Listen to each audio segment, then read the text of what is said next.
Vale, pues entonces vamos a empezar ya, ¿no? Para no quedarnos luego cortos de tiempo para las preguntas y demás, ¿vale?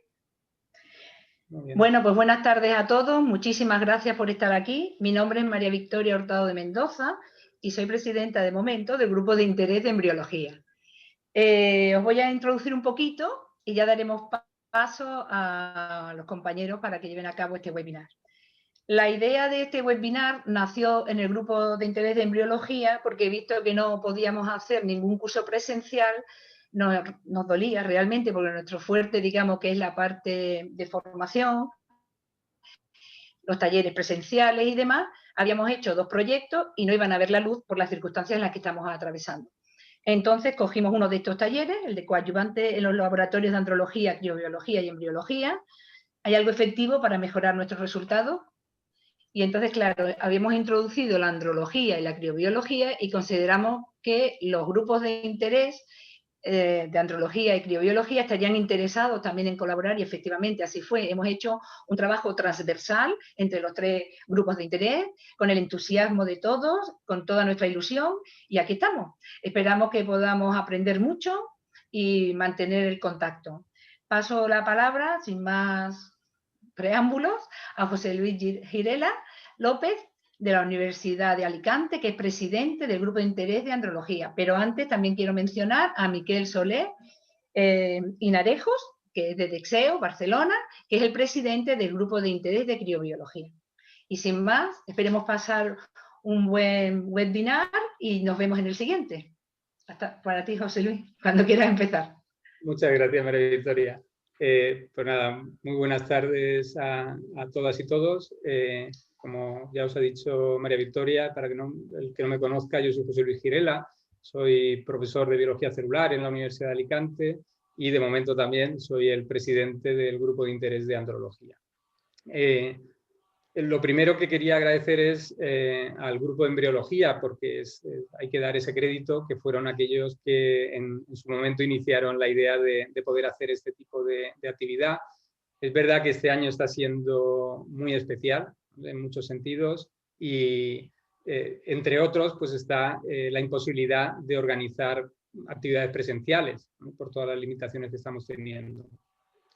Y claro, cuando nos comentaron la posibilidad de organizar este webinar, pues por supuesto que, y me imagino que Miguel también en la próxima sesión dirá lo mismo, pues nos pareció una idea estupenda y nos pusimos a trabajar inmediatamente a tratar de elaborar algo que pudiera ser de interés para toda la comunidad de embriólogos que como vemos, y esto también quiero agradeceros a todos la respuesta que ha habido, ¿no? Porque en menos de 48 horas creo que se cubrieron las 500 plazas que se ofertaron y claro, pues eso es muy agradable. Tomamos nota, seguro que este no va a ser la última actividad de este tipo y nos abre una nueva vía de organizar reuniones, debates que puedan ayudarnos a compartir pues, todos aquellos problemas y aquellas dudas que tengamos en el desarrollo de nuestra actividad y que nos pueden ayudar a ir mejorando.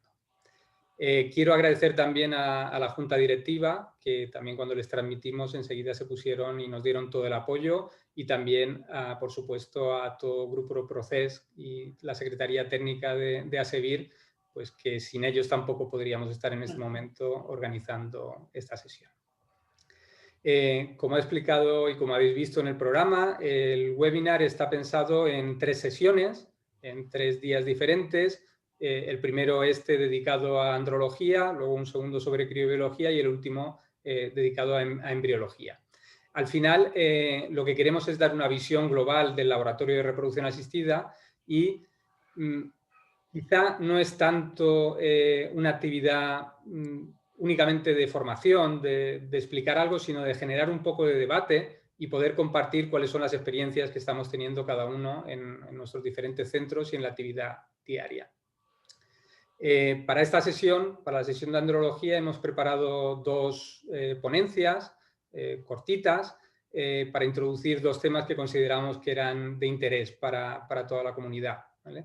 Por una parte, las técnicas de selección espermática, y aquí pues esperemos, ya hemos recibido algunas preguntas y esperemos que a lo largo de la sesión recibamos más, Pues bueno, hay muchas controversias, hay diferentes metodologías que se utilizan habitualmente y un poco es hacer un debate, plantear cuál es la situación que tenemos, hacia dónde vamos y a partir de ahí pues intentar compartir opiniones, ideas y sobre todo evidencias, ¿no? que es al final lo que necesitamos. Y la segunda de las sesiones va a estar dedicada al uso de técnicas de diagnóstico genético, en concreto el FISH en espermatozoides para la detección de aneuploidías y aquellas controversias y cuál es la posible aplicación técnica que tenga clínica de estas técnicas. Entonces, si os parece bien, para ir ajustándonos al tiempo, os voy a presentar a la ponente de la primera de las sesiones, ¿vale? La sesión dedicada a las técnicas de selección espermática, una puesta al día y para ver un poco cuál es el panorama general que hay en cuanto a estas técnicas. Contamos con Mónica Dorado Silva. Mónica es embrióloga y es la responsable de los laboratorios de reproducción humana asistida de la clínica Ginemed en Huelva. Ella es licenciada en biología por la Universidad de Sevilla, máster en reproducción humana y actualmente está cursando un doctorado también en biotecnología y biomedicina y biología molecular relacionado con la reproducción humana.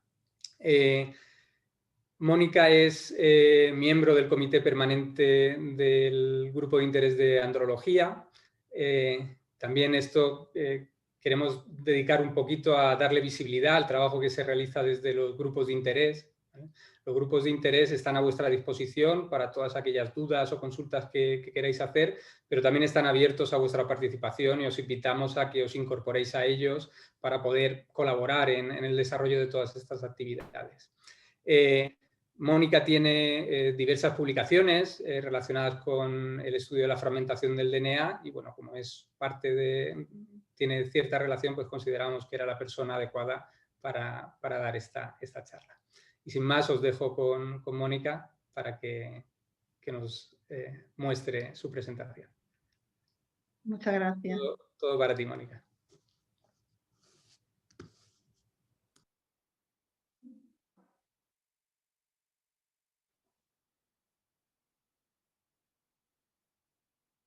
Un momento que se me viene.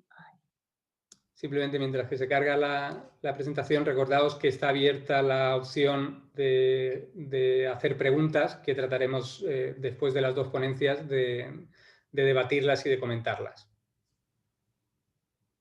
Bueno, pues muchas gracias por la presentación. Muchas gracias por haberme permitido estar aquí con todos vosotros y, bueno, formar parte de este webinar que ha tenido mucho éxito. Yo voy a hacer una puesta al día de las técnicas de selección espermática. He añadido en la práctica clínica porque voy a hablar de lo que utilizamos habitualmente o de lo que podemos disponer en nuestros centros de reproducción. Entonces voy a empezar con una introducción, después voy a hablar de las técnicas y después voy a comentar los resultados que hay publicados.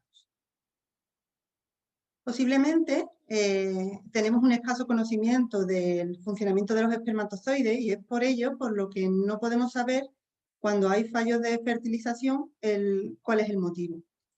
La disfunción espermática está implicada en la esterilidad en más del 40% de las parejas que solicitan tratamiento y cuando estos varones son estudiados vemos que del 10 al 15% de estos hombres presentan parámetros dentro de la normalidad, tienen seminogramas normales, pero aún así son infértiles. Por tanto, posiblemente hay algo más allá de lo que nosotros conocemos, lo cual está provocando esa infertilidad. Y necesitamos seguir estudiando en este tema. Durante la maduración espermática o la espermatogénesis, el espermatozoide debe sufrir una serie de cambios, debe hacer un intercambio de histonas por protamina, lo cual va a hacer que se estabilice la cromatina espermática porque se compacta altamente, y fallos en esta compactación pues va a hacer que haya fallos de esterilidad. Debe eliminar los restos citoplásmicos, porque si no los elimina correctamente podemos tener fallos en la capacidad de unión a la zona pelúcida. Debe tener un desarrollo correcto del acrosoma y por tanto los espermatozoides que han completado su remodelación de la membrana plasmática, han extruido correctamente el citoplasma y han madurado su núcleo, presentarán a priori un menor riesgo de desequilibrios cromosómicos o enfermedades de la cromatina. De forma natural, en el tracto genital femenino, se ejecuta un análisis del semen, seleccionando el mejor espermatozoide para la fecundación. Esto ocurre a través del oviducto. Pero ¿qué ocurre? Que nosotros, en la selección artificial, lo que vamos a hacer es eliminar estas barreras naturales por las que se encuentran los gametos masculinos en su recorrido. Sin ir más lejos, cuando utilizamos la técnica de inseminación, vamos a eliminar lo que es el moco cervical, la selección que hace previamente ese moco. En la fecundación in vitro clásica, vamos a seleccionar un número determinado de espermatozoides y dejaremos que uno de ellos sea el que fecunde el óvulo. Y en la ICSI vamos a ir más allá porque vamos a ser nosotros el que digamos cuál es el espermatozoide que debe fecundar ese óvulo. Muchas veces este espermatozoide que hemos seleccionado nosotros, posiblemente de forma natural, no fecundaría nunca ese óvulo. Aún así, los espermatozoides, una vez que son maduros y salen por el eyaculado, deben sufrir un proceso de capacitación. Estos espermatozoides, para poder fecundar, deben tener una motilidad progresiva, deben tener una baja tasa de aneuploidía, una cromatina intacta, centriolos funcionales, un acrosoma intacto y tener un factor activador del ovocito. Y además, estos espermatozoides deben sufrir un proceso de capacitación. Deben obtener un movimiento hiperactivo, una capacidad de interacción con la zona pelúcida, tener capacidad de hacer reacción acrosómica y poder fusionarse con el ovocito. Eso se consigue a través de una fluidificación de la membrana celular, un flujo de calcio hacia la cabeza y hacia el flagelo, una generación controlada de especies reactivas del oxígeno y una fosforilación de proteínas en determinados residuos. A lo largo de este proceso que sufre el espermatozoide desde que se forma hasta que intenta fecundar el ovocito, puede sufrir daños en su ADN. Durante la espermatogénesis, la remodelación de la cromatina, puede sufrir fragmentación posttesticular, puede sufrir daños por caspasa y endonucleasa o por causas externas como pueden ser los hábitos de vida, la alimentación o cualquier otro factor que pueda estropearlo. Por tanto, nosotros debemos buscar una técnica de separación y que será ideal cuando sea rápida, fácil y eficiente. Esta técnica debe evitar que se dañe durante este procesamiento. Debe ser capaz de eliminar el plasma seminal que contiene sustancias inhibidoras de la capacitación, prostaglandinas, agentes infecciosos y proteínas antigénicas. Debe minimizar la reacción acrosómica y debe ser capaz de separar espermatozoides móviles de los inmóviles, de los leucocitos, de las células germinales inmaduras de otras células redondas. Y esos espermatozoides además deben ser no aneuploides, no apoptóticos, maduros y no fragmentados. Además, el contacto durante un tiempo prolongado de estos espermatozoides con el plasma seminal producen efectos adversos. Por tanto, la separación de estos espermatozoides del plasma debe realizarse de la manera más rápida y eficazmente posible. Nosotros lo que hacemos habitualmente en nuestro laboratorio es retrasar la recogida en el laboratorio y además nos metemos las muestras en el incubador.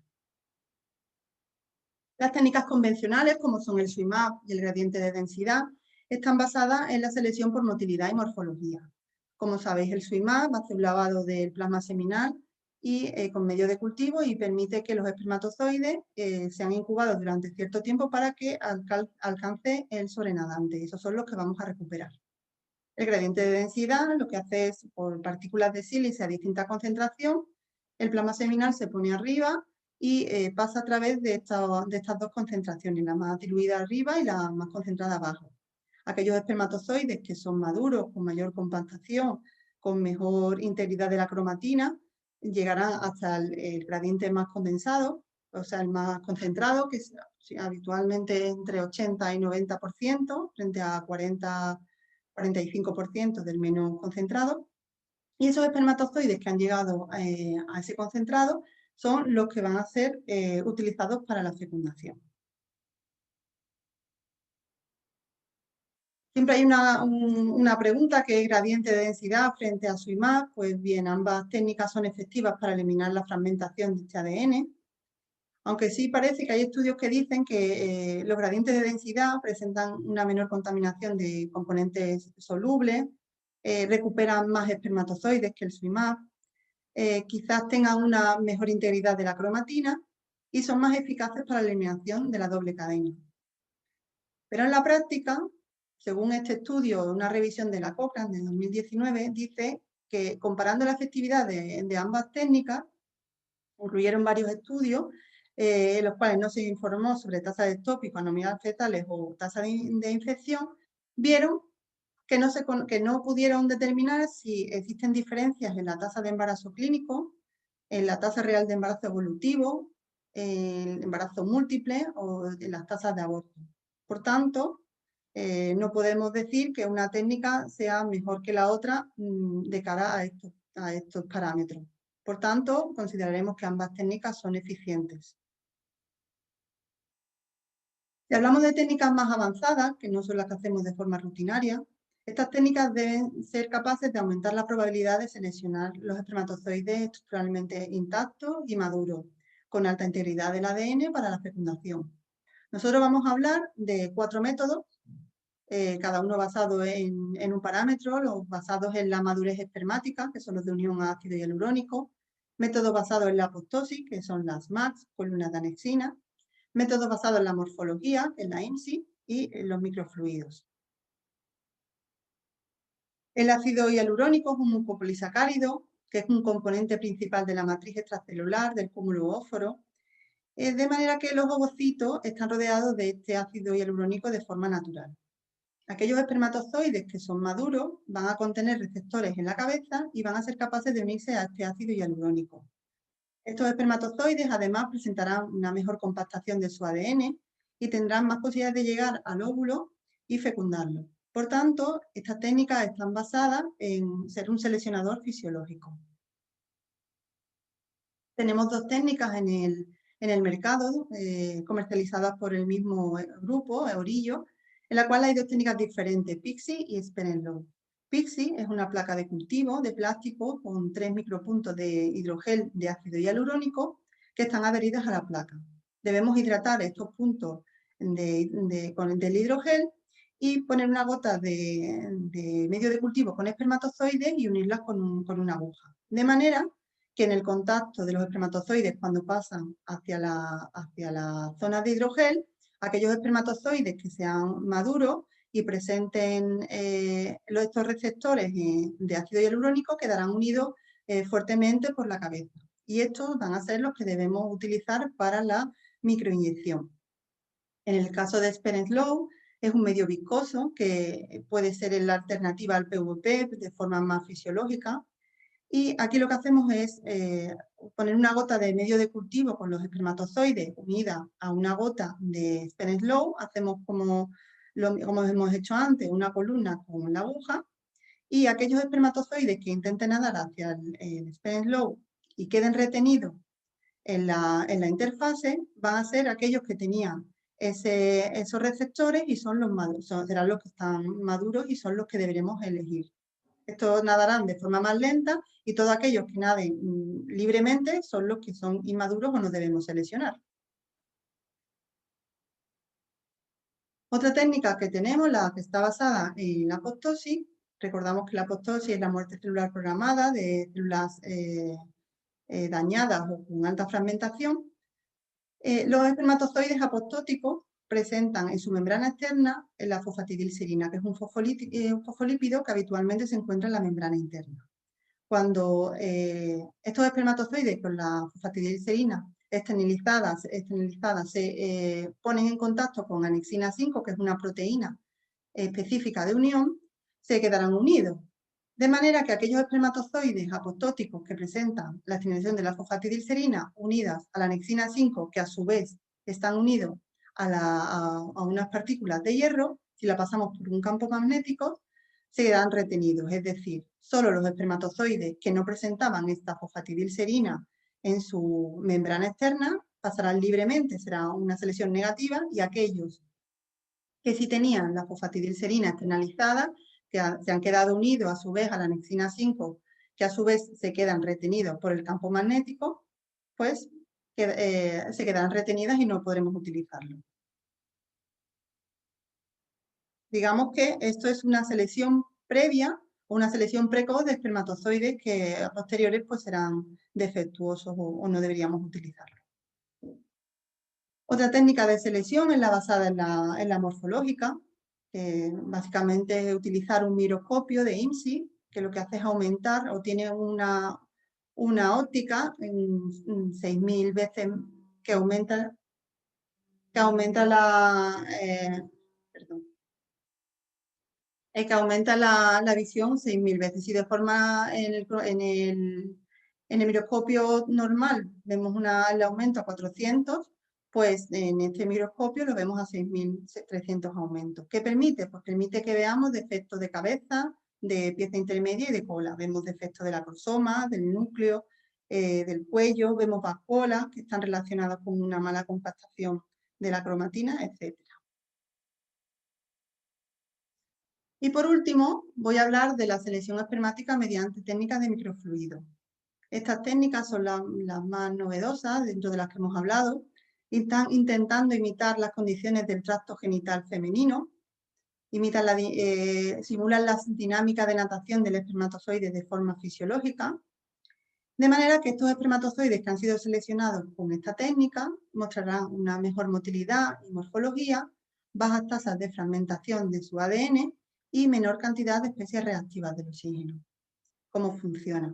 Pues tenemos es un porta donde tenemos varias cámaras de entrada, con después una cámara de recogida y un trayecto donde los espermatozoides deberán nadar hasta llegar a esa cámara de recogida. Esta técnica tiene como novedad pues, que utilizamos muestras en fresco, no capacitadas, de manera que vamos a evitar el posible daño que pudiéramos realizar con la centrifugación. Y pasado un tiempo de esta incubación vamos a recoger espermatozoides que a priori van a ser de mejor calidad, más maduros, con menor fragmentación y además como novedad hace hincapié en que es capaz de eliminar eficazmente la fragmentación de doble cadena. Entonces ya hemos hablado de todas las técnicas que podemos tener a nuestro alcance en nuestro laboratorio. Entonces ahora queda saber si hay alguna que sea más efectiva que el resto.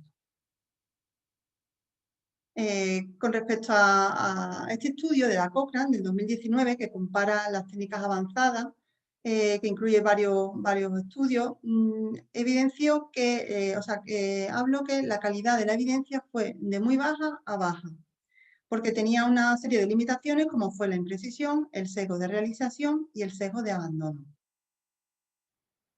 Si vemos con respecto a la tasa de nacidos vivos de PIXI frente a ICSI, vemos que aunque parece que está un poco a favor de PIXI, no existen diferencias significativas. La evidencia de la calidad fue muy baja.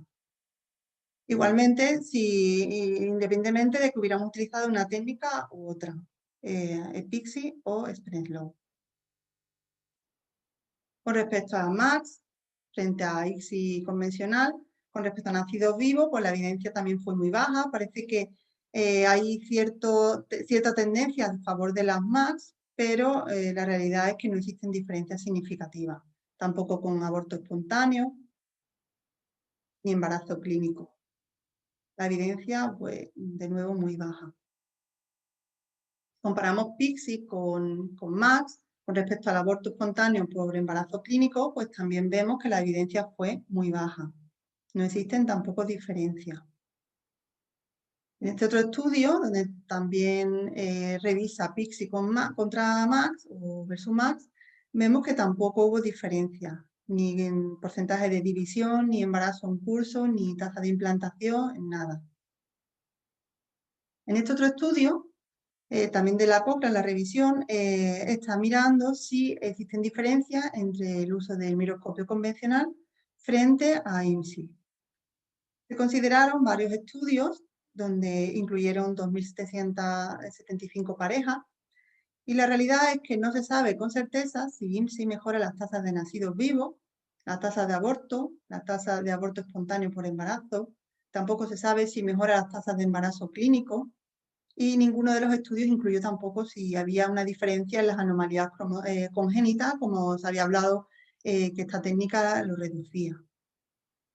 Por tanto, existe mucha incertidumbre ante la posibilidad de tener nacidos vivos y riesgo de tener un aborto con el uso de las técnicas de IMSI, y la evidencia fue muy baja. Por tanto, esto nos hace plantearnos que quizás esta técnica, que es la más cara que podamos tener en el laboratorio, porque un microscopio de IMSI cuesta bastante, quizás no sea necesario tenerlo o no sea lo suficientemente efectivo como para cuestionarlo si tenerlo o no.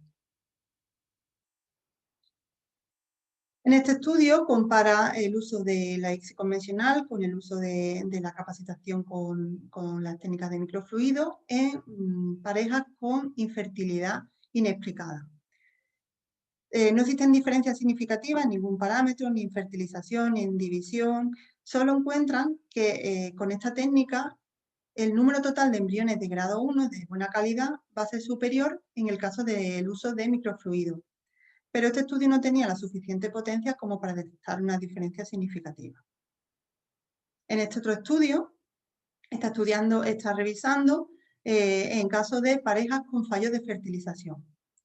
Y observó que cuando en el primer ciclo, o sea, cuando no se sabía si había fallos de fertilización o no, la tasa de fertilización y de embarazo en comparación con el grupo estudio no hubo diferencia, pero sí es verdad que cuando se utilizaba en pacientes que habían tenido un fallo previo de fertilización, sí encontraron mayor tasa de fertilización en casos del uso de microfluidos.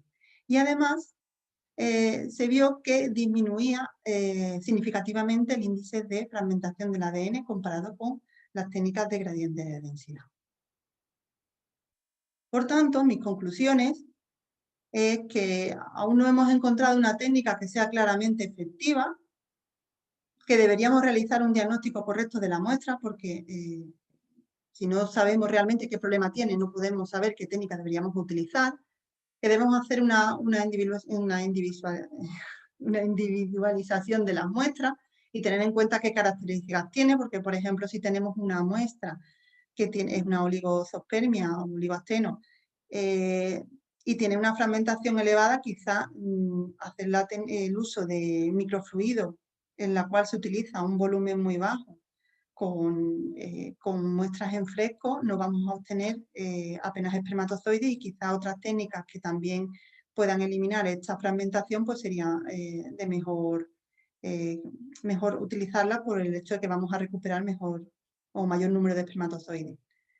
También considero que cada laboratorio puede elegir la técnica que mejor le haya ido en sus resultados, o que más cómodo se encuentre o más experiencia tenga, y que todo esto nos hace pensar que debemos seguir investigando sobre el funcionamiento del espermatozoide, porque posiblemente no sepamos nada o muy poco.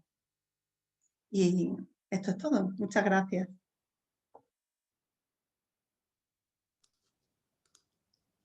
Muchas gracias, Mónica. Muchísimas gracias. Muy didáctica, el recordatorio un poco de cuáles son las principales técnicas de selección espermática, y bueno, la evidencia de momento la tenemos ahí, que es muy poca evidencia, no hemos encontrado, parece, todavía la técnica más adecuada, y creo que va a dar juego luego para el debate. Os recuerdo que durante las ponencias podéis hacer preguntas a través de la opción de preguntas y respuestas.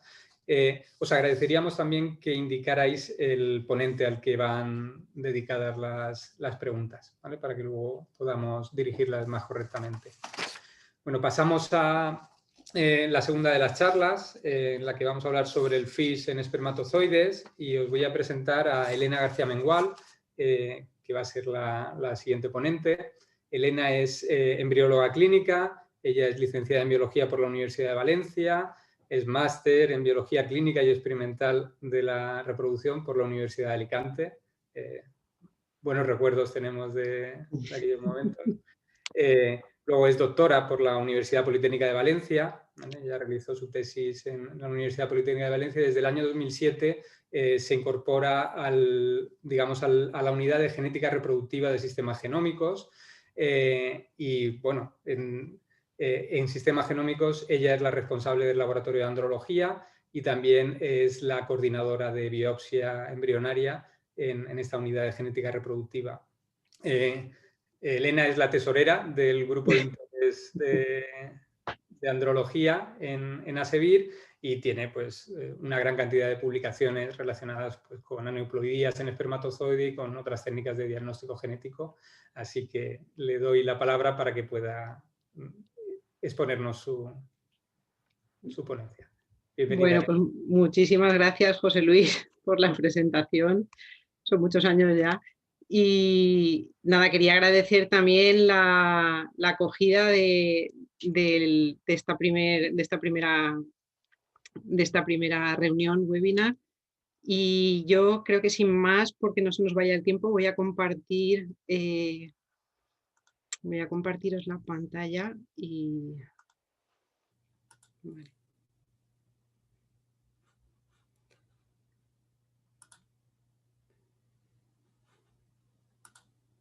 ¿Sí? No, todavía no se ve, Elena. Ah, un segundito.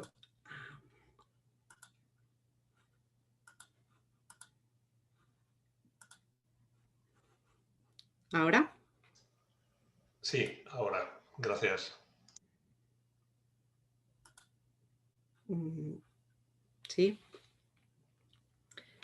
Bien, pues como bien ha dicho José Luis, os voy a presentar esta tarde cuáles son de alguna manera las controversias y la aplicación clínica actualmente del estudio de FISH en espermatozoides.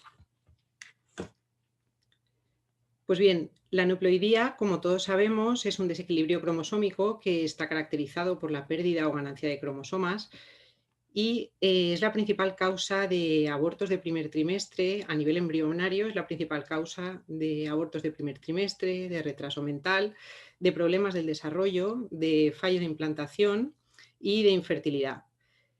Pero, ¿cuál es el origen de estos cromosomas ganados o perdidos en los embriones?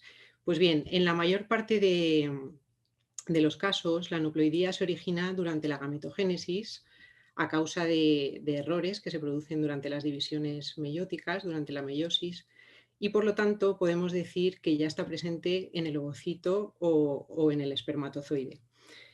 Y por eso ya hablamos de aneuploidía espermática, aneuploidía ovocitaria, pero no debemos olvidar que también existe la posibilidad de que esta aneuploidía se origine durante el proceso de fecundación debido a errores durante el proceso de mitosis.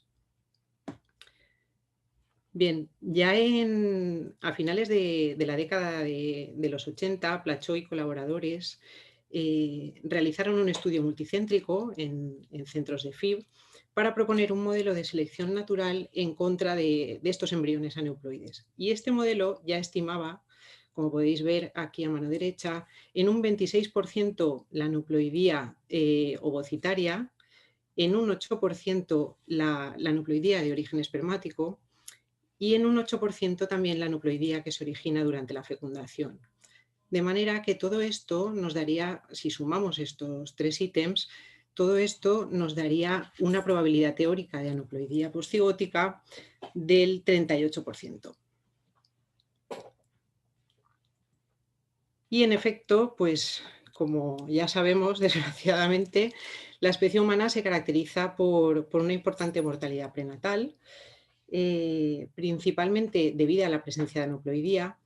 Y como vemos en la figura, la mayor parte de concepciones aneuploides se eliminan en forma de abortos tempranos, que en la mayor parte de los casos no llegan a ser detectables a nivel clínico. De hecho, el 60% de los abortos de primer trimestre son concepciones aneuploides. Y en este sentido cabe destacar el carácter deletéreo de las monosomías, que generalmente van a dar lugar a abortos precoces, incluso antes de la primera o segunda semana de gestación, excepto el caso de la monosomía X o síndrome de Turner, que es la única monosomía que puede llegar a nacer. A pesar de todo esto, el 0,6% de las concepciones aneuploides aún puede llegar a término. Es el caso de las trisomías 13, 18, 21, X e Y, así como la monosomía X, que comentábamos hace un momentito. Y pues como ya hemos visto y todos ya sabíamos, la aneuploidía es particularmente frecuente en el ovocito. Es más, todos sabemos que existe una correlación directa entre la aneuploidía ovocitaria y la edad materna. Sin embargo, desde el punto de vista espermático, tampoco podemos perder de vista que el 7% de las trisomías de los autosomas y trisomía X, el 50% de las aneuploidías de los cromosomas sexuales, el 50% de los casos 47XXY, entre el 70 y el 80% de los casos de monosomía X y el 100% de los casos 47XY son de origen paterno. ¿Y qué ocurre con la ICSI? Pues que además añadimos que hay una falta de selección natural del espermatozoide y por lo tanto aumenta el riesgo de aneuploidía de origen paterno. Es más, se ha visto que en nacimientos tras ICSI hay una incidencia elevada de aneuploidías de los cromosomas sexuales de origen paterno, de reordenamientos cromosómicos estructurales de novo y por lo tanto es evidente que la aneuploidía espermática puede tener consecuencias a nivel clínico. En este sentido, la detección de la aneuploidía espermática cobra un valor muy importante en la medida en que permite estimar el riesgo de transmisión de alteraciones cromosómicas. En las últimas décadas se han desarrollado diferentes técnicas para la detección de la aneuploidía espermática. Y desde finales de los 90, la hibridación in situ fluorescente, también conocida como FISH interfásica, se convierte en la técnica o en el método de elección para el estudio de aneuploidías en espermatozoides, ya que es un método simple, rápido y además permite el estudio simultáneo de muchos espermatozoides. Básicamente, la técnica de FISH consiste en una desnaturalización del ADN del espermatozoide y cuando tenemos separadas las dos cadenas de ADN, realizamos una hibridación con una sonda fluorescente particular y característica para una zona en concreto de un cromosoma en concreto y hacemos que hibride con el ADN del espermatozoide. Posteriormente la evidenciamos mediante estimulación con luz ultravioleta. De manera que este marcado específico de los cromosomas de interés nos va a permitir identificar este cromosoma sobre cada espermatozoide analizado. Se trata de una FISH interfásica, ya que los espermatozoides, el núcleo de los espermatozoides se encuentra en estadio de interfase. Se trata también de una FISH múltiple, ya que nos permite evaluar o estudiar varios cromosomas. Y aquí viene uno de los puntos que han generado controversia, y es que ¿qué cromosomas estudiar? ¿Qué cromosomas? ¿Cuántos cromosomas? Pues bien, de rutina, el estudio de FISH en espermatozoides incluye la valoración de 5 cromosomas, que son los cromosomas 13, 21, 18, X e Y. ¿Pero por qué estos cromosomas y no otros? Pues básicamente porque están implicados en anomalías compatibles con la vida, sobre todo trisomías. Es el caso de las trisomías 13 o síndrome de Patau, 18 síndrome de Edwards, 21 síndrome de Down, trisomías sexuales como síndrome de Klinefelter y la monosomía X o síndrome de Turner. Sin embargo, a partir de la década de los 90, la consolidación del rastreo de aneuploidías en embriones procedentes de FIB-ICSI, primero mediante FISH, luego mediante array de CGH y actualmente mediante NGS, revelan una incidencia de aneuploidías para los cromosomas 15, 16, 17 y 22 que se asocia a fallos de implantación. Por lo tanto, parece lógico pensar que si incorporamos estos cromosomas al estudio de la aneuploidía espermática, esto podría tener un valor clínico y de hecho muchos laboratorios incluyeron esta nueva modalidad. En nuestra experiencia particular, en 2011 realizamos ya un trabajo que publicamos también en ASEVIR, en el que analizamos un total de 174 muestras de varones infértiles con cariotipo normal, utilizando la modalidad de 9 cromosomas. Y observamos que casi el 40% de las muestras resultó tener un resultado FISH alterado. Y este porcentaje se mantiene hoy en día después de muchas más muestras valoradas. El porcentaje de alterado está en torno al 40-45%. Bueno, pues bien, de este 40% en su momento, casi el 60% presentaba alteraciones precisamente en los 4 cromosomas que añadimos en la modalidad de 9 y que no hubiéramos detectado si hubiésemos analizado únicamente la modalidad de 5 cromosomas. De manera que esto nos reafirmó a seguir trabajando en esta línea y mantener esta modalidad de estudio también de 9 cromosomas. Bien, pues el objetivo final de la FISH es calcular las frecuencias de nulisomía, disomías y diploidías para cada cromosoma estudiado. Y en cuanto a los aspectos técnicos, cabe destacar una de las limitaciones de la FISH en espermatozoides reside en que el tamaño de la cabeza del espermatozoide es tan pequeño que resulta muy difícil valorar más de 2 o 3 señales al mismo tiempo. De manera que la hibridación se suele realizar de forma secuencial en diferentes sets o conjuntos de cromosomas por parejas. Para un estudio de 5 cromosomas, por ejemplo, necesitaríamos obtener 2 extensiones de buena calidad, mientras que si quisiéramos realizar un estudio de 9 cromosomas, serían necesarias 4 extensiones de espermatozoides. De aquí la necesidad de contar con una muestra con un recuento al menos superior a 1 millón de espermatozoides. Bien, por otra parte, la valoración de los resultados podemos realizarla o bien mediante un sistema manual o bien mediante un sistema automatizado.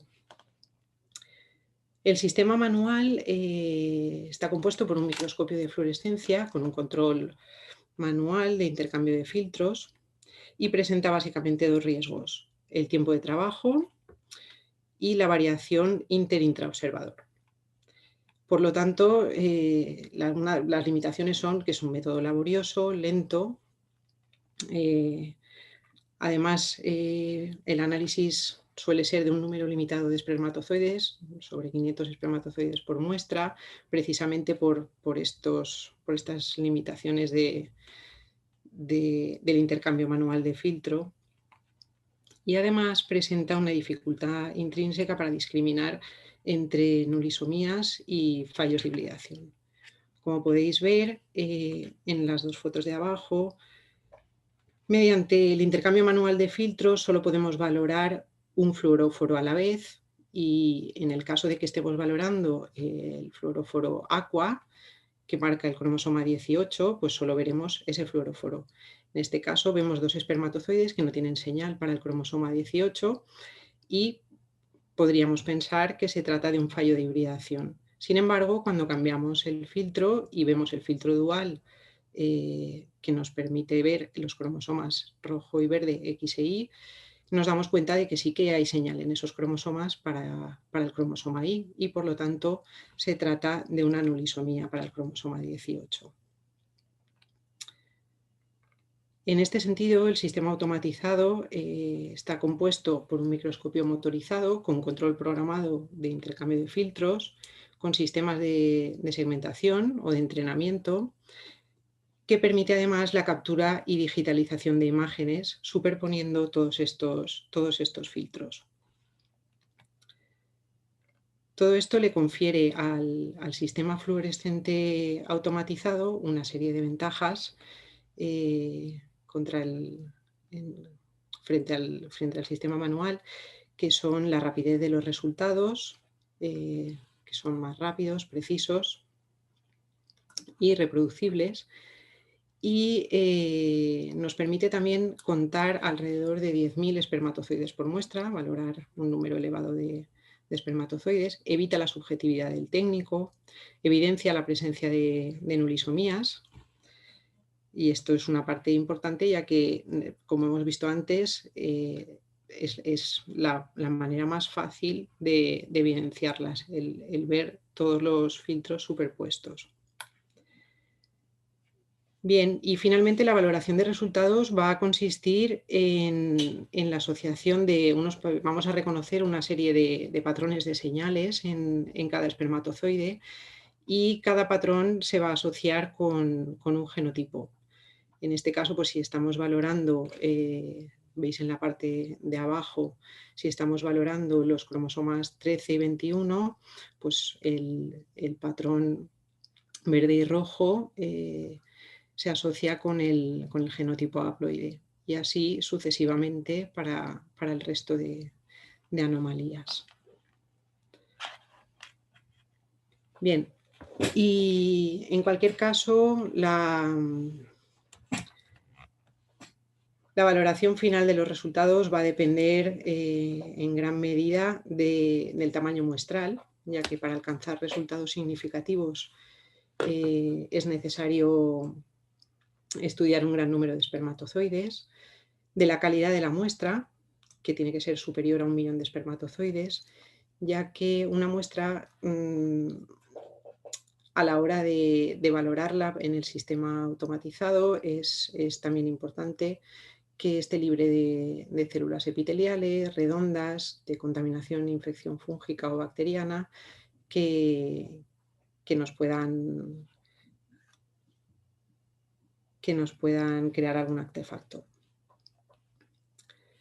Bien, y llegados a este punto, es evidente que una frecuencia elevada de espermatozoides aneuploides en el eyaculado se va a traducir en un mayor riesgo de generar embriones aneuploides.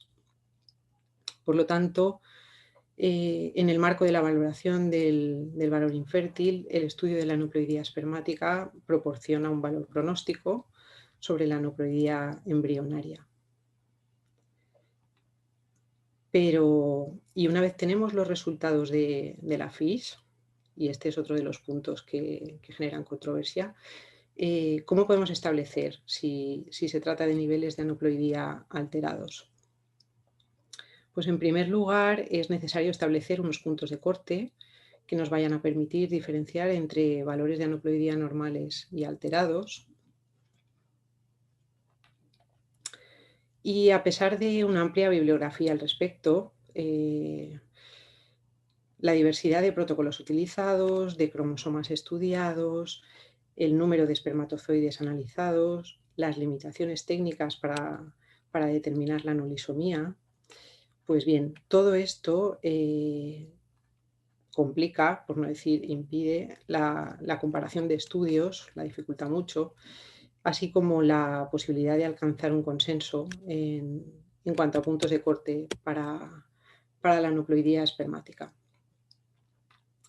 Si asumimos que las frecuencias de aneuploidía normales son las que detectamos en la población fértil, entonces sería lógico pensar también que estas frecuencias son las mismas para todos los cromosomas y para todos los tipos de alteración, para la nulisomía, para la disomía, para la diploidía. Pues bien, como veremos a continuación, no son iguales.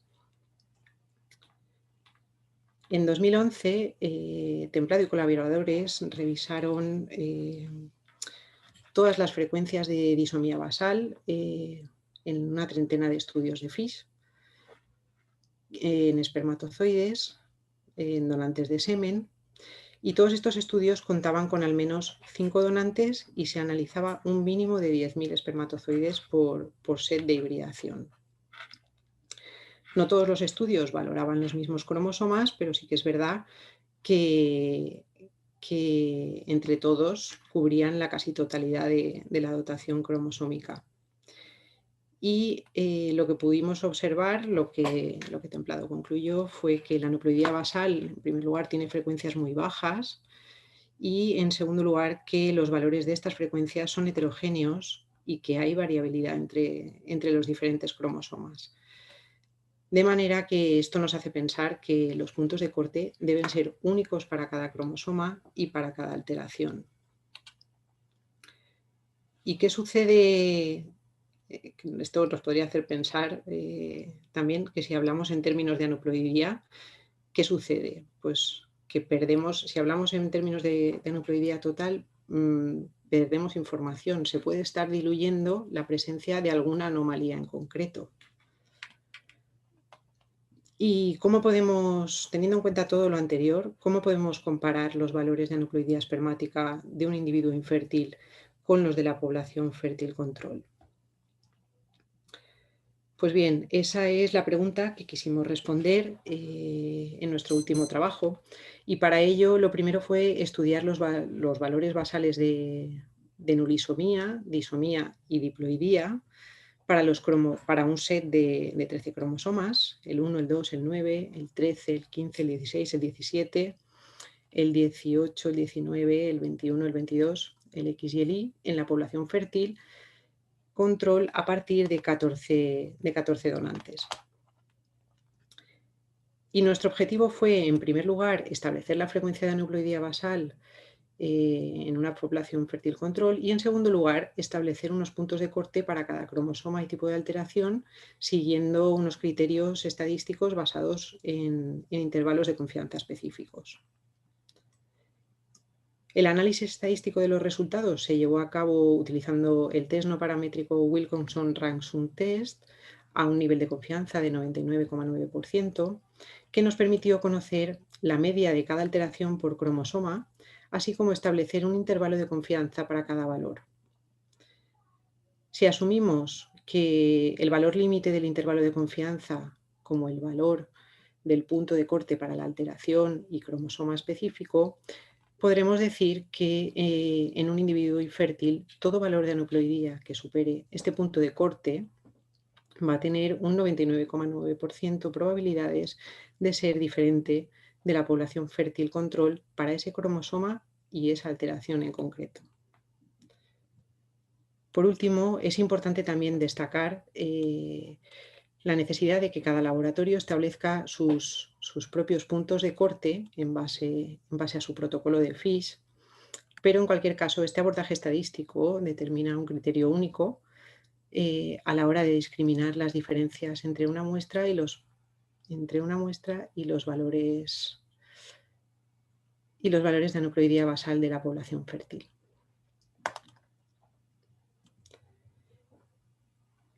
Bien, y pasamos ahora a valorar el interés clínico del estudio de FISH en espermatozoides.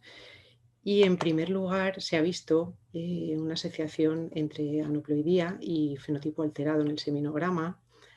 Esta asociación está altamente documentada, y también se ha visto una relación entre la severidad del factor masculino y la frecuencia de aneuploidía. Por otra parte, se han visto también resultados de FISH alterado en parejas con concepciones aneuploides, con fallos de implantación, con abortos de repetición, con fallo de ICSI o con fracaso FIV. De manera que todos los valores infértiles con parámetros seminales alterados van a presentar un riesgo elevado de aneuploidía espermática, y esta también se asocia a malos resultados en FIV-ICSI o concepciones aneuploides. Y en portadores de traslocaciones, todo esto anterior que os he contado era en varones de cariotipo normal, pues en portadores de traslocaciones lo que ocurre es que los valores de aneuploidía se disparan y por lo tanto van a presentar una mayor predisposición a generar embriones aneuploides. Como podéis ver en la diapositiva, los portadores de traslocaciones robertsonianas se estima que tienen entre un 3 y un 36% de espermatozoides desequilibrados, los portadores de translocaciones recíprocas entre un 29 y un 81%, y a todo esto hay que añadir el posible efecto intercromosómico que está en torno al 45-50% en portadores de ambas translocaciones. Y bueno, esta diferencia entre las translocaciones robertsonianas y las recíprocas viene de lo que sucede en la meiosis. En la meiosis de un portador de translocación robertsoniana se generan 6 posibles patrones de segregación, de los cuales solo 2 van a ser normales o equilibrados. Estos 2. Mientras que un portador de una translocación recíproca tiene mucho peor pronóstico, ya que puede generar 16 patrones de segregación, pero solo 2 de ellos normales o equilibrados. En estos casos de portadores de translocaciones, lo que se puede hacer es un estudio de segregación mediante FISH también, y se trata de un estudio que se diseña ad hoc para los cromosomas implicados en la translocación, y generalmente con algún cromosoma como control también, como control de ploidía, pero nos va a permitir determinar la frecuencia relativa de gametos normales o equilibrados y anormales en la muestra, y su resultado va a depender sobre todo de los cromosomas implicados en la translocación, del tamaño de la región implicada, de la presencia de heterocromatina, de la localización de los puntos de corte de la translocación y de las recombinaciones, de las posibles recombinaciones entre los segmentos translocados. Bien, pues ahora viene el momento de ¿cuándo solicitar esta prueba? ¿Cuándo podríamos indicar esta prueba? Pues bien, esta prueba estaría indicada en todos aquellos varones infértiles que presenten infertilidad severa, OA, OAT, AT y cariotipo normal, o bien en portadores de anomalías cromosómicas numéricas, portadores de anomalías cromosómicas estructurales, abortos de repetición, fallos de fecundación, fallos de implantación, desarrollo embrionario lento, bloqueo embrionario, abortos preclínicos o concepciones previas a aneuploides. Y finalmente, ¿qué podemos hacer con los resultados de este estudio de FISH en espermatozoides? Bien, pues en caso de presentarse una infertilidad por factor masculino, que cumpla alguno de los requisitos que hemos mencionado anteriormente, realizaríamos el estudio de FISH en espermatozoide, y si el resultado fuera normal, pues continuaríamos con nuestro programa de FIBIXI, y si tuviésemos un resultado alterado, sería necesario un asesoramiento genético preconcepción y finalmente un ciclo de FIB y DGP. Pero en cualquier caso hay que tener presente que el estudio de FISH en espermatozoides no se puede valorar, no puede analizarse de forma aislada. El contexto clínico de la pareja resulta radicalmente importante a la hora de poder establecer un adecuado asesoramiento genético reproductivo, aunque en cualquier caso las opciones reproductivas pasen por el DGP. Bien, pues muchas gracias. Muchas gracias, Elena. Muchísimas gracias por tu presentación. Gracias a todos también los que estáis participando, haciendo preguntas, y permitirme que os presente también a quien va a participar en la moderación de las preguntas. Ella es Aichiber Domingo Bilbao, ella es también embrióloga clínica, ella es licenciada en biología por la Universidad del País Vasco, máster en reproducción humana la Complutense de Madrid con la SEF, también máster en investigación biomédica por la Universidad del País Vasco, y ella ha estado trabajando primero 4 años en andrología, en Quirón Bilbao y luego pasó a FIB y por una serie de clínicas y actualmente está trabajando en Fertility Madrid. Bienvenida Itziber. Itziber también es miembro del Comité Permanente del Grupo de Interés de Andrología y, como os digo, ella va a participar también ahora en la moderación de las preguntas. Hola, buenas tardes. Primero agradecer a todos los participantes que han estado hoy con nosotros en el webinar de Andrología. Y bueno, pues vamos a empezar con las preguntas. Vamos a empezar con las preguntas primero con Mónica, luego con Elena y luego plantearemos alguna pregunta final que nos han hecho por ahí nuestro amigo Fernando, que ahora os la comentaremos. Bueno, la primera pregunta es para Mónica, que nos venga a preguntar, a ver, cuando llega una muestra al laboratorio, a ver si la incubamos o la incubáis a 37 grados y tras capacitarla si la incubáis, porque nos venga a decir que la incubación a 37 grados, pues que está demostrado que altera la fragmentación. Mónica, ¿qué sueles hacer en tu laboratorio? Bueno, nosotros no incubamos las muestras. A lo mejor ha habido un malentendido al yo poner la foto en SwiMap que aparecía a 37 grados. SwiMap a 37 grados lo único que hacemos es cuando hacemos el diagnóstico. Cuando llega una muestra al laboratorio, aparte de intentar retrasar lo máximo posible, como ya he dicho, la recogida, la dejamos a temperatura ambiente que líquida y cuando lo vamos a procesar, primero le hacemos un gradiente de densidad y cuando finaliza hacemos un SwiMap a temperatura ambiente. Es decir, en ningún momento está a 37 grados. Está a temperatura de nuestro laboratorio, que a veces hace un poquito de calor, pero no tanto. Luego, por otra parte, aclarado lo de la temperatura, nos preguntan a ver si estás más a favor de hacer gradientes o SwiMap y si en algún caso procesáis la muestra con los dos métodos. Sí, habitualmente utilizamos los dos métodos para preparar las muestras para ICSI. SwiMap lo utilizamos solo como diagnóstico. Y cuando vamos a hacer una preparación, pues siempre el gradiente, en función de cómo sea la muestra, tendrá un gradiente mayor o menor el volumen, pero siempre intentamos hacer por gradiente y después pues lo finaliza con un SwiMap hasta la hora de la microinyección, que intentamos que sea pues el mínimo tiempo posible. También nos preguntan, cuando tenemos una muestra normozospérmica que está congelada, a ver tras esa descongelación, ¿cómo la capacitas o qué selección espermática sueles usar? Cuando la muestra es normozospérmica, lo que hacemos es un gradiente de densidad para intentar limpiarla lo máximo posible y después un lavado. Y también nos están preguntando a ver cómo tratarías una muestra criptozospérmica cuando los pacientes insisten en seguir manteniendo sus gametos. En principio, imagino que cuando el paciente llega al laboratorio ya ha sido tratado previamente por el doctor, le ha puesto su tratamiento, su vitamina o lo que haya considerado.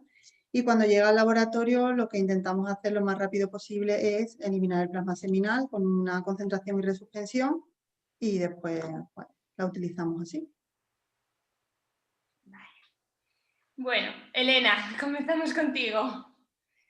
¿En qué casos recomendarías, a qué pacientes les indicarías un FISH? Creo que ya nos has hecho como un resumen, pero bueno, nos lo siguen preguntando. Sí, pues bueno, la evidencia que hay recogida en la bibliografía apunta todas las indicaciones, no sé si queréis que lo vuelva a poner, pero serían todos aquellos factores masculinos severos de espermiograma alterado y además todas aquellas parejas infértiles en las que se haya identificado abortos de repetición, fracaso FIV, fallos de implantación.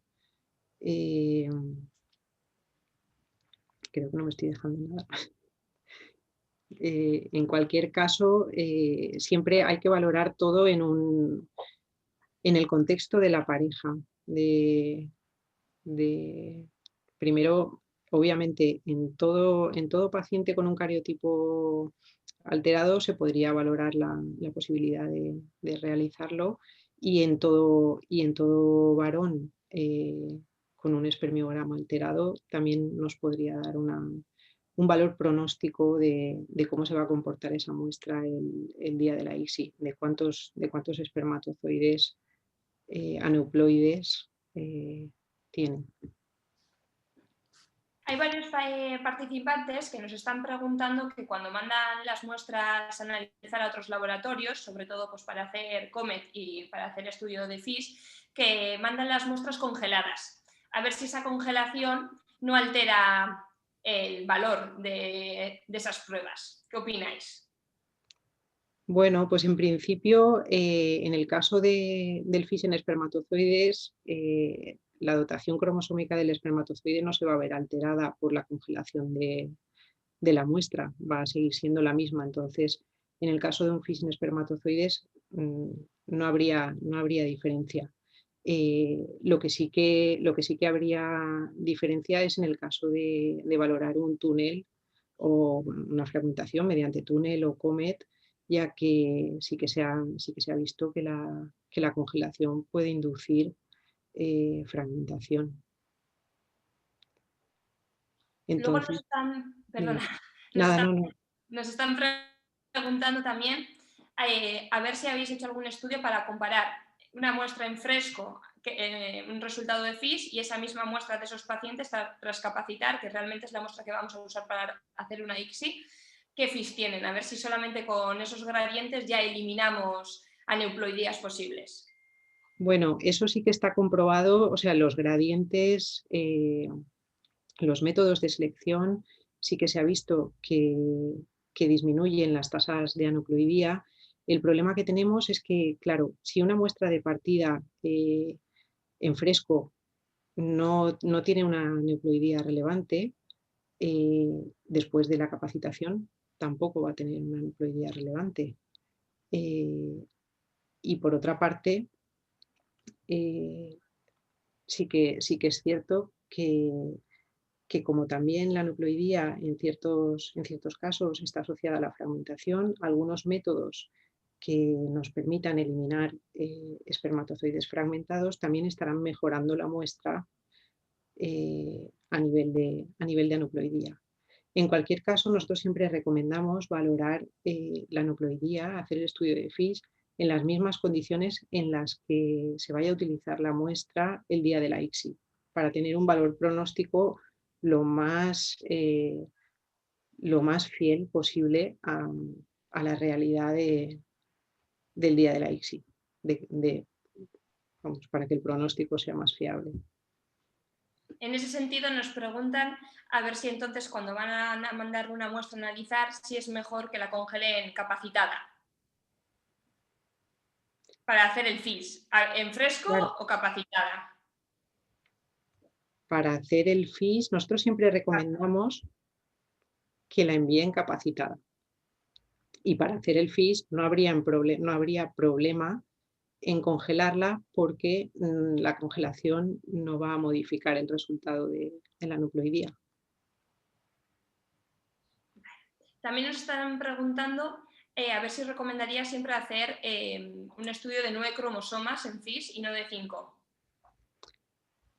Obviamente, estamos viendo la punta del iceberg del factor masculino. Cuantos más cromosomas estudiemos, más información vamos a tener acerca de esa muestra. Y sobre todo teniendo en cuenta que estos cromosomas que se añaden en la modalidad de 9 cromosomas son aquellos relacionados con fallos de implantación, y que además se ha visto que están generalmente porque están asociados a monosomías de esos cromosomas, o sea, a monosomías en el embrión. Entonces, sí, sin lugar a dudas, yo siempre recomendaría el de 9. Y si hubiera de más, es otra limitación de la FIS que no es fácil. Quizá dentro de no mucho hayan otras opciones, otros recursos técnicos para valorar la aneuploidía espermática que nos permitan un espectro más amplio de valoración. De hecho, Rafael Lafuente nos está preguntando a ver si hay algún método más avanzado para estudiar la totalidad de todos los cromosomas. Sí, ahora mismo se podría estudiar mediante NGS. El problema es que es muy costoso todavía y lleva unos procesos de puesta a punto y de validación que están ahí. De momento sí que hay trabajos publicados en NGS y bueno, y los resultados van en la línea de lo que os he comentado ahora. La aneuploidía es heterogénea, es diferente para cada cromosoma y para cada tipo de aneuploidía y cuanto más sepamos, cuantos más estudios hagamos, siempre pues, vamos a tener cuanta más información, más posibilidades de mejora. También nos pregunta si siempre cuando hay un FIS alterado recomendarías hacer un PGT. Siempre que hay un FIS alterado recomendaría hacer un PGT. Sí. También nos dicen que creo que lo has comentado antes, cuando tenemos una morfología alterada, a ver si tenemos más FISes alterados, pero ya se está comentando antes que con una oligoastenoterato el FIS también estaba alterado. Sí. Con el tema de las teratospermias, sí que hubo en un principio cierta controversia en cuanto a los resultados, porque habían estudios que no presentaban una aneuploidía elevada por el hecho de ser terato, pero luego sí que han habido otros estudios que sí que han visto aneuploidía y lo que se ha visto últimamente es que puede estar relacionada con el tipo de alteración morfológica. Globozoospermia, o sea, que puede ser trastorno dependiente. En función del tipo de teratozoospermia puede tener más o menos riesgo de aneuploidía. De alta También nos frecuencia. estaban preguntando si en sémenes criptos, que quizás no haya suficiente concentración de espermatozoides para hacer un FIS, ¿qué les mandarías a hacer? Claro, paradójicamente estas muestras son las que más se beneficiarían del estudio porque obviamente si hay una criptozoospermia ya sabemos que hay una alteración de la meiosis. Entonces, directamente quizá los encauzaría a valorar un posible DGP, pero la cuestión es que no es viable hacer un FIS en espermatozoides en una muestra cripto porque no podríamos hacer un recuento suficiente como para obtener un valor estadístico robusto. Y por otra parte, las muestras criptozoospermicas son muy valiosas, o sea, no hay los espermatozoides que hay y a lo mejor pues la próxima vez haya menos, entonces es delicado. Elena, a día de hoy hay muchos laboratorios que están analizando el FIS espermatozoides y cada laboratorio nos están dando un informe con una N distinta, es decir, con un número de espermatozoides distintos a analizar. Cuando vienen los pacientes, al final lo que nos dicen es, en tal clínica me hacen el FIS más barato, ¿vale? ¿Nosotros cómo podemos justificar o tú qué opinas que cuántos espermatozoides tendríamos que estudiar, mínimo todos, para fiarnos de esos resultados del informe? Bueno, las publicaciones, en este sentido, la literatura es muy clara y ahí ya habéis visto en los estudios en la revisión de Tempest, como alrededor de 10.000 por set sería un número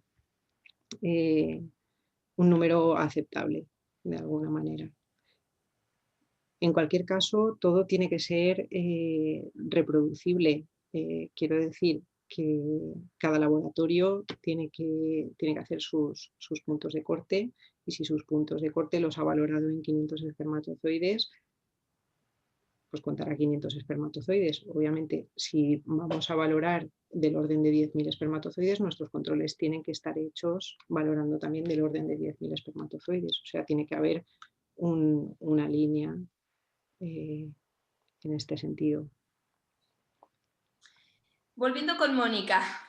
Mónica, tras procesar una muestra para bien hacer una inseminación, una fecundación in vitro o una ICSI, ¿cuánto tiempo crees que tras procesada tendríamos que estar ya utilizándola? Pues lo antes posible.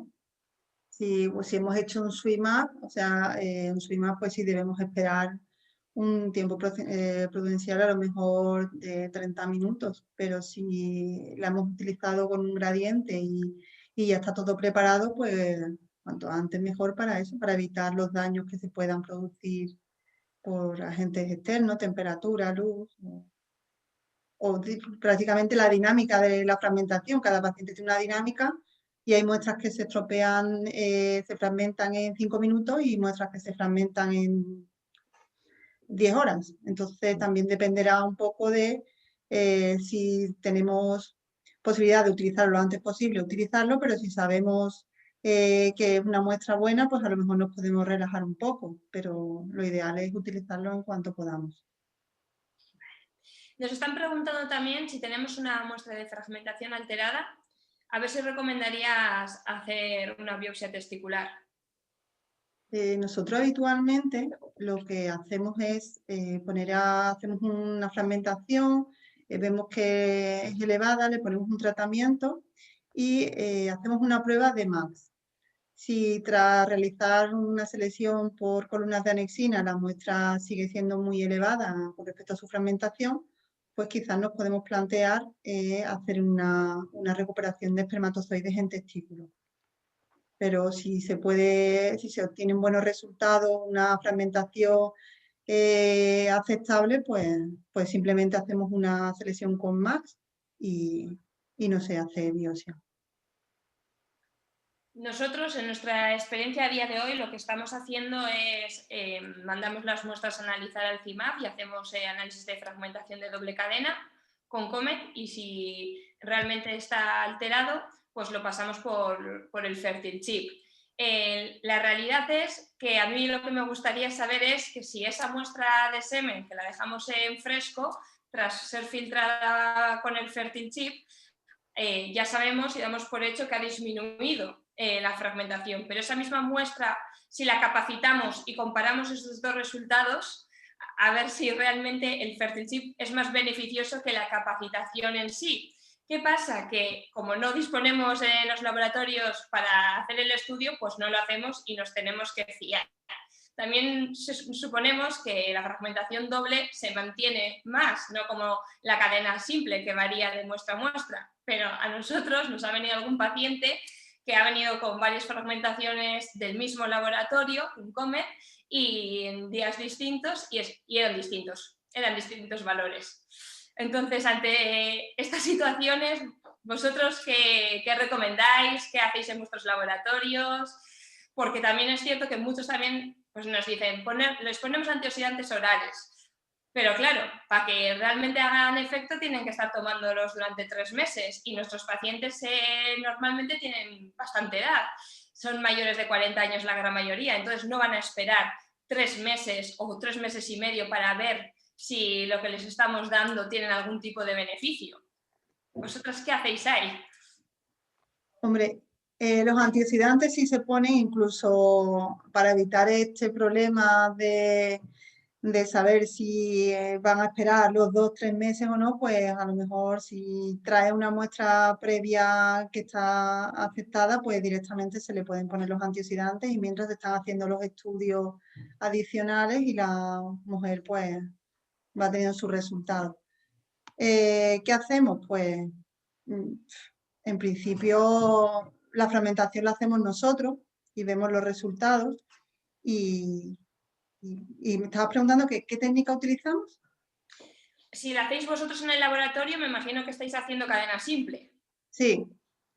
¿Y hacéis el estudio de cadena simple el mismo día de la punción en esa muestra que vais a utilizar?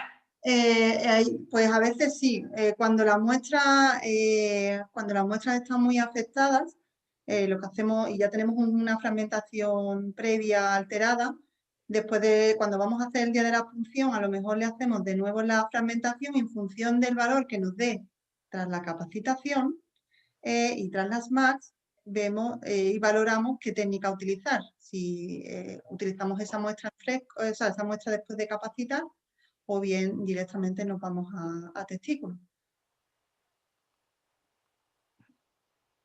Tema controvertido.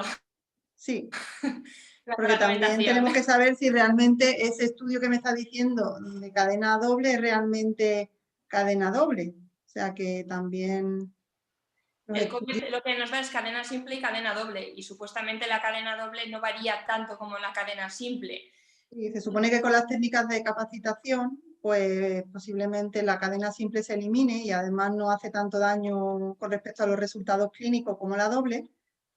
Pero bueno, si en caso de que tengamos un resultado con un estudio externo de cadena doble y podemos utilizar el Fertil Chip, pues posiblemente utilicemos el Fertil Chip cuando tengamos conocimiento de que es cadena doble, porque tampoco tenemos más estudios que nos digan que hay otra técnica más eficaz o que pueda eliminar de alguna manera la cadena doble. Bueno, para finalizar un poquito, la última pregunta de Fernando Prados, que nos dice: a la vista de las evidencias actuales, ¿se debería desaconsejar utilizar cualquier ayudante en selección espermática, o al menos se debería reconocer como mala práctica el cobrar a los pacientes por utilizarla? José Luis, ¿qué nos dices? Bueno, creo que Fernando, que siempre hace muy buenas preguntas, ha hecho de nuevo una muy buena pregunta, es controvertida. De hecho, un poco el título de esta sesión es si estos coadyuvantes pueden mejorar o no, y sabemos que está ahora mismo el debate de la comoditación de la reproducción asistida. ¿Vale? Ya hay varios trabajos que han mostrado pues, todas aquellas técnicas extras que se suelen cobrar a los pacientes y que no hay una gran evidencia de que realmente vayan a producir una ventaja. Lo que pasa es que a la vez nos encontramos cada vez con pacientes que llegan a la clínica exigiendo esas técnicas. Entonces esto es un poquito difícil de abordar, porque en muchos casos es el propio paciente el que dice, bueno, pero me vas a hacer esta técnica y me vas a hacer esta otra, ¿vale? Entonces, bueno, creo que de momento, como ha mostrado Mónica y como muestran los metaanálisis, no tenemos una evidencia clara de que estos coadyuvantes estén mejorando los resultados. Yo creo que necesitamos más trabajo, más ciencia básica para intentar desarrollar algún test de selección espermática que realmente nos vaya a dar una mejora significativa. Pero bueno, el debate está abierto. Cualquiera de vosotros seguro que tenéis también opinión al respecto.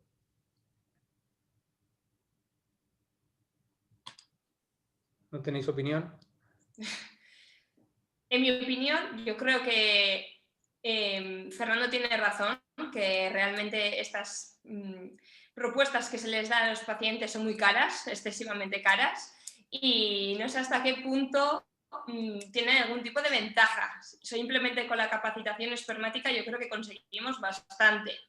Pero es cierto lo que tú has dicho, José Luis, que al final normalmente los pacientes vienen exigiéndote que quieren más pruebas, que quieren saber por qué les ha ido mal en otra clínica y por qué la otra clínica de primeras no se las ha pedido.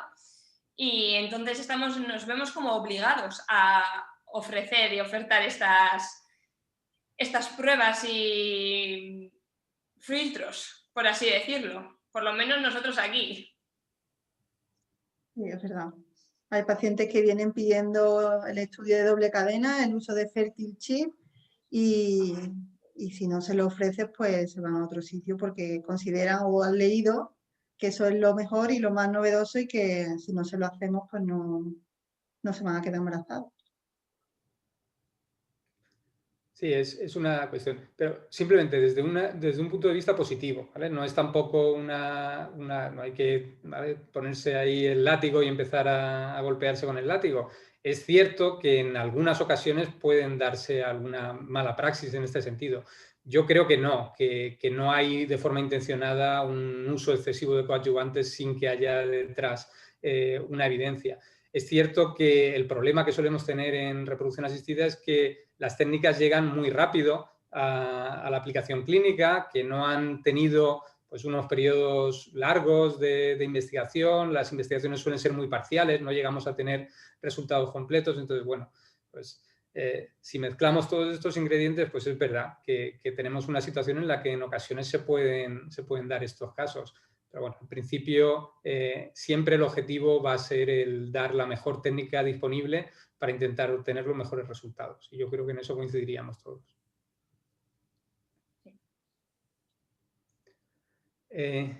Bueno, estamos finalizando el tiempo que teníamos en principio planificado. Me gustaría comentaros un par de cosas. Hay algunas preguntas que desgraciadamente no hemos podido contestar, ¿vale?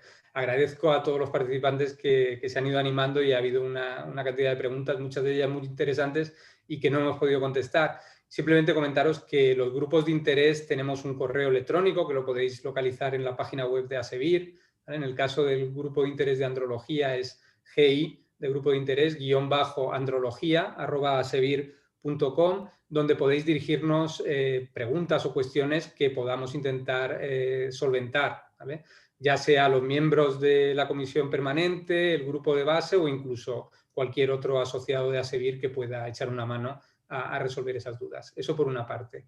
En relación a la serie de webinars, hay un certificado de asistencia que se entregará una vez que finalice la tercera de las sesiones, ¿de acuerdo? No son cursos individuales, sino que son 3 sesiones del mismo curso y, por lo tanto, cuando finalicemos el tercero de los cursos será cuando se entreguen los certificados de asistencia.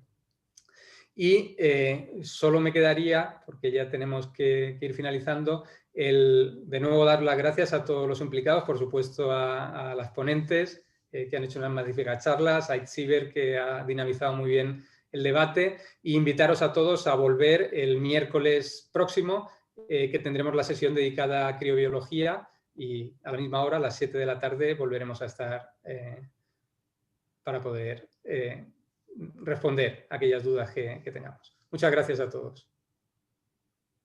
Muchas gracias. Muy bien, gracias a todos.